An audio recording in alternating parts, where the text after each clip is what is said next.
ব্যাপক আলোচনা ও দীর্ঘ অপেক্ষার পর ৭ প্রতিদ্বন্দ্বীকে পেছনে ফেলে ঢাকা ১৫ আসনে বেসরকারিভাবে বিজয়ী হয়েছেন বাংলাদেশ জামায়াতে ইসলামের আমির ডাক্তার শফিকুর রহমান। ভোট গণনা শেষে তার বিজয়ের খবর প্রকাশ্যে আসতেই পুরো আসনে উৎসবের আমেজ ছড়িয়ে পড়ে।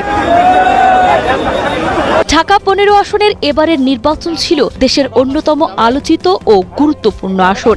দীর্ঘ সময় পর একটি গ্রহণযোগ্য নির্বাচনী পরিবেশে ভোট গ্রহণ হওয়ায় এই আসনটি বিশেষ গুরুত্ব পায়। জামায়াতে ইসলামের সর্বোচ্চ নেতা হিসেবে ডাক্তার শফিকুর রহমানের প্রার্থী হওয়া নির্বাচনী প্রতিদ্বন্দ্বিতাকে জাতীয় পর্যায়ে নিয়ে যায়।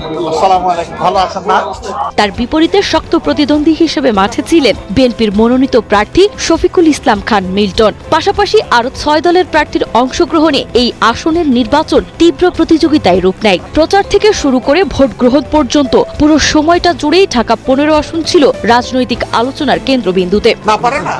দীর্ঘ প্রায় ১৬ বছর পর শান্তিপূর্ণ ও উৎসবমুখর পরিবেশে ভোট দিতে পেরে সন্তোষ প্রকাশ করেন ভোটাররা। ভোট কেন্দ্রগুলোতে নারী ও পুরুষ ভোটারদের উপস্থিতি ছিল চোখে পড়ার মতো।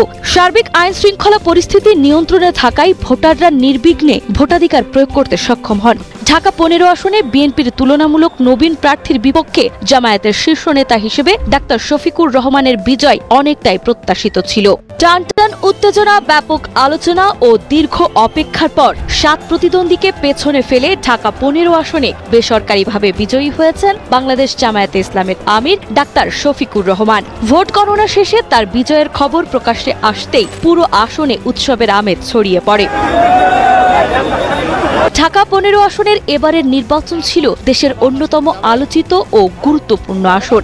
দীর্ঘ সময় পর একটি গ্রহণযোগ্য নির্বাচনী পরিবেশে ভোট গ্রহণ হওয়ায় এই আসনটি বিশেষ গুরুত্ব পায়। জামায়াতে ইসলামের সর্বোচ্চ নেতা হিসেবে ডাক্তার শফিকুর রহমানের প্রার্থী হওয়া নির্বাচনী প্রতিদ্বন্দ্বিতাকে জাতীয় পর্যায়ে নিয়ে যায়।